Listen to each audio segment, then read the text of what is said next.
You've worn the word strong like a medal, and people usually admire it. They say things like, "You're so put together," or "You're such a rock," or "You handle things so well." But they don't see the cost, do they? They don't see the pressure or the quiet suffocation. Because the truth is, it's not strength, is it? It's more like fear. Fear dressed up in composure, fear dressed like logic, fear dressed up in staying quiet or staying calm or just staying out of reach. And the worst part is, you've convinced even yourself.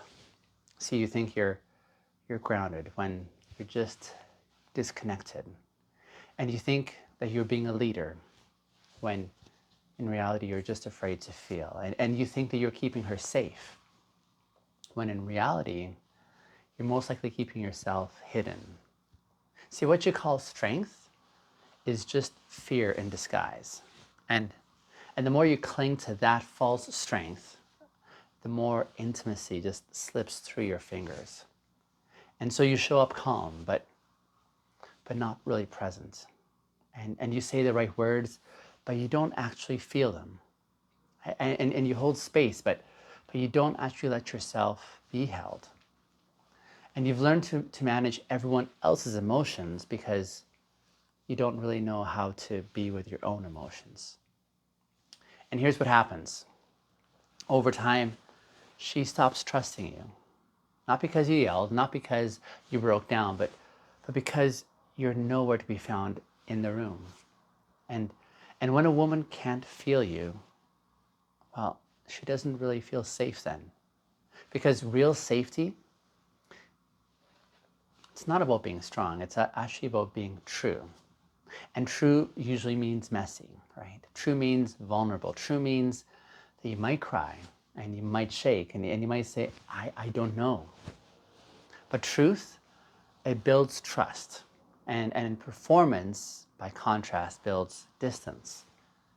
See, she's not trying to poke holes in your masculinity. She's just trying to find you, the you who exists underneath that mask, the you who's allowed to feel, the you who isn't trying so hard to just be enough. But you've built this identity around being composed, around not needing, around staying in control. And you've been rewarded for this your whole life. And yet every woman that you've ever loved has said something like, I just don't feel like you let me in, right? Or I don't know what you're really feeling. Or it feels like you're here, but you're not here. And that kills you because you want to be close and you want to be trusted and you want to lead with strength. But have you considered this truth? You can't be strong if you're hiding, okay? You can't be trusted if you're disconnected. And you certainly can't offer safety if you're not actually emotionally present. Here's something that most men were never told. See, you weren't designed to be a rock. You were actually made to be real.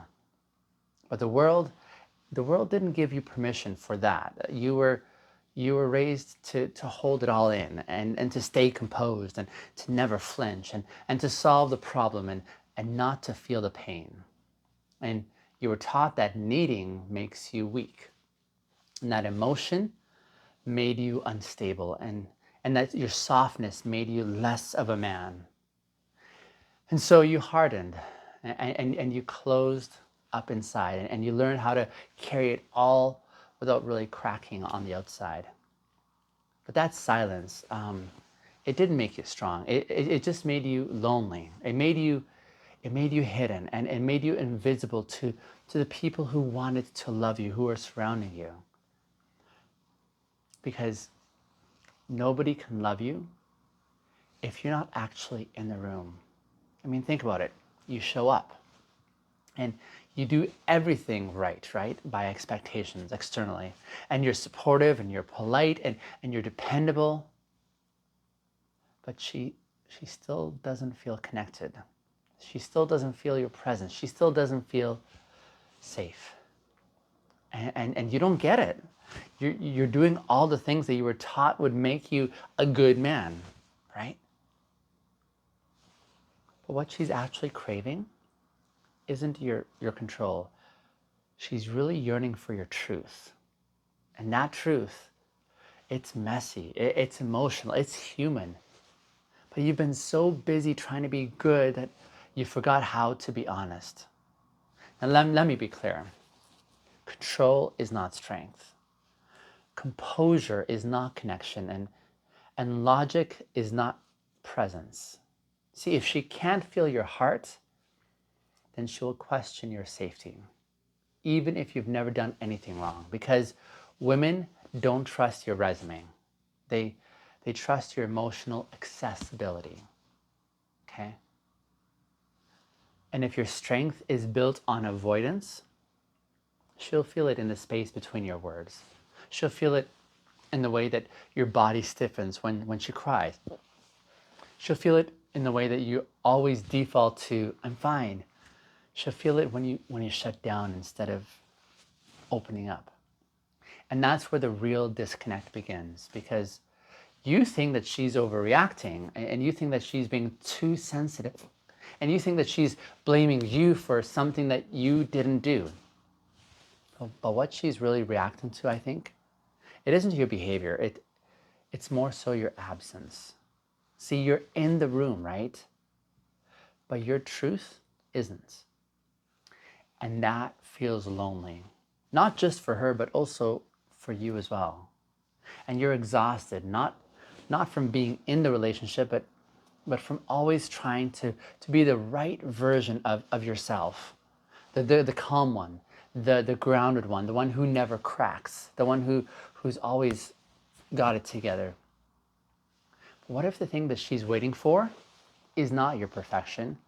What if she's actually just waiting for your presence? What if your constant composure is actually what's making her feel distant? She doesn't need you to fall apart, but she does need you she does need to feel you. Feel your heart and your fear and your softness and your joy and your grief and your need. And that means that you need to feel those things for yourself first. Because if you can't feel you, she won't be able to feel you either. And you can't build trust when there's a wall in between. You can't create intimacy through a commitment to silence. And you can't offer safety from behind a mask. See, she doesn't want the version of you who's managing her emotions. She's not interested in that. She wants the version of you who's connected to your own truth. That's real strength right there. That's real authenticity. It's not the absence of emotion that we're talking about, but the willingness to actually stay with your uncomfortable emotions. Those raw ones, to name them, to sit with it in the midst of it, to not run from it or hide behind the logic or jokes or stoicism that you've used this long. So ask yourself this. What am I afraid will happen if I stop performing strength? Well, will I be judged or will I be rejected? Will I be too much or will I fall apart? And then as you're asking those questions, you go even deeper. What part of me learned that being seen was dangerous? Who taught me that needing made me unlovable? Where did I learn that emotions need to be hidden for me to be respected? Because those answers, that's where your healing begins. That's where your real strength lives. Not in the mask that you've been wearing this long, not in the composure you've been trying to maintain, but in your commitment to integrity. Integrity is when your internal world and your external world finally align. And intimacy is what happens when someone's allowed to see all of that.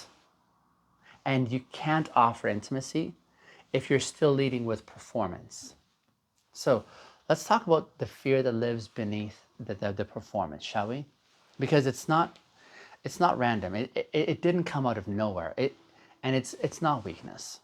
See, that fear was born the moment that you realized that your truth was not safe.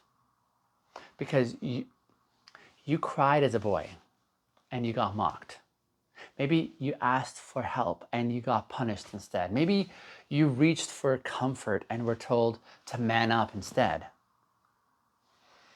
And over time, something in you learned that feeling makes me unsafe, and needing makes me unworthy, and that expressing softness gets me hurt. And so you learn to survive, and you learn to shut it down, and you learn to stay composed and to go silent and to never let anyone see how much you were actually caring. And the real tragedy is this. The real tragedy is that you became a man by leaving parts of yourself behind. You left behind the little boy who needed to be held. And you left behind the anger that was never allowed to be felt or expressed. And you left behind the tears that were never safe to express or cry. And you left behind your voice when it trembled too much. And you left behind the joy because it made you vulnerable. And now you're walking into relationships carrying this image, a version of you that's curated and filtered and measured. And you show up strong, right? You show up calm, you show up unshakable. But she's not falling in love with you. She's actually falling in love with your coping mechanism. And deep down, you know this. You know that she doesn't know the whole of you. You know that she doesn't have all of you. You know that you've kept pieces of yourself tucked away. And you know the strength is just a performance. And that kills you. Because what you actually are craving is not control. It's to be known. To be known fully, to be known safely, to be known without managing all of this. So let's name this plainly. Strength without vulnerability is just emotional avoidance, right? You're not strong because you never cry. You're strong when you can cry and not fall apart. So you're not strong because you stay calm under pressure, especially. You're strong when you can actually say, this is hard, and you're still able to stay in the room. You're not strong when you never show need. You're actually strong when you can actually own your need and not let shame speak over it. See, that's the difference between control and capacity. Control is fear dressed up as discipline, whereas capacity is the ability to be with yourself when the emotions get really big. And consider this. That's what creates safety for her as well. See, if you want her to relax in your arms, she has to feel that you are at home with yourself, that her feelings won't be overwhelming for you, that her softness is not going to scare you away, that her expressions of vulnerability won't be met with silence because you're familiar with your own. And none of that is possible if your masculinity is still just a mask for your unspoken fear. Are you hearing me?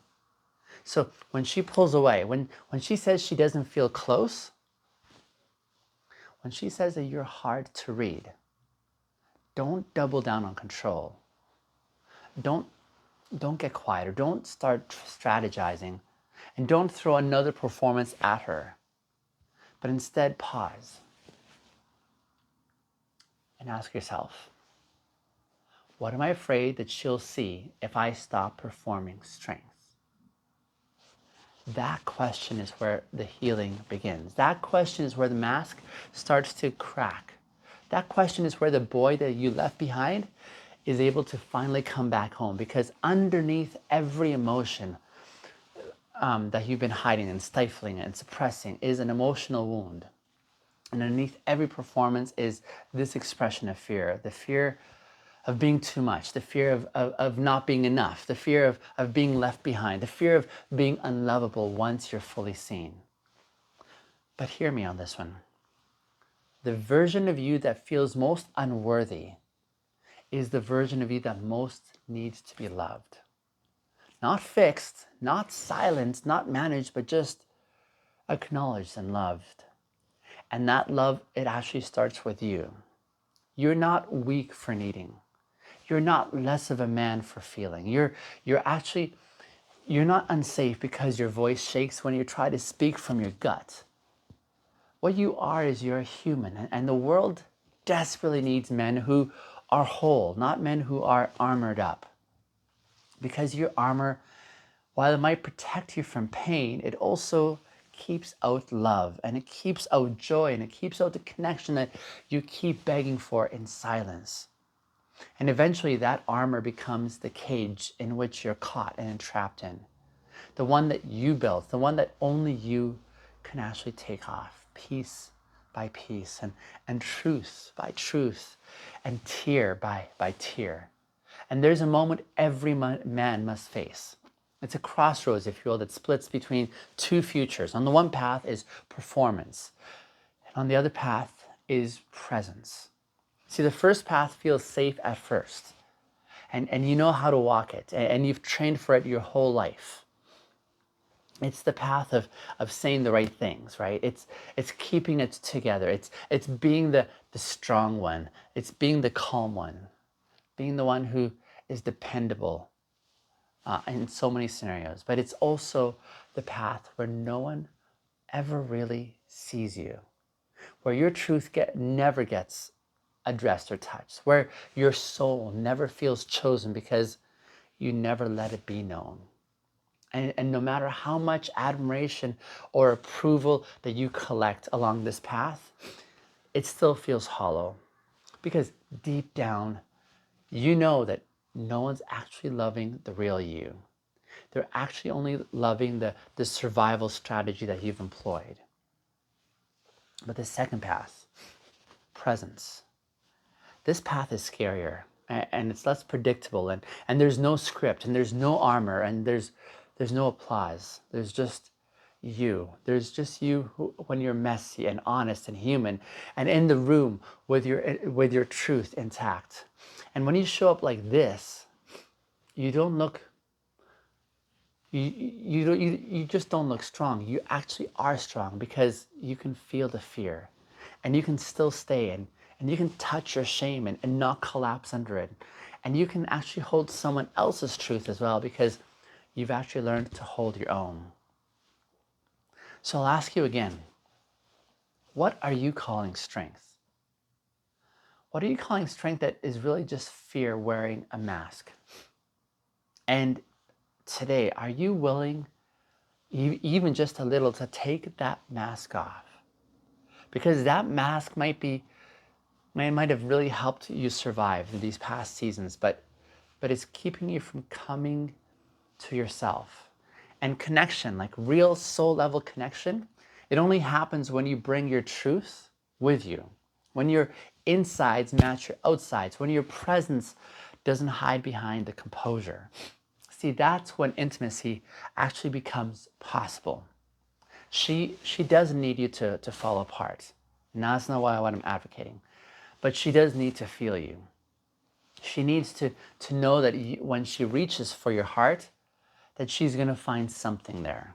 Not a wall, not a smile that hides the pain, but and not the stoic silence that you've mistaken for safety.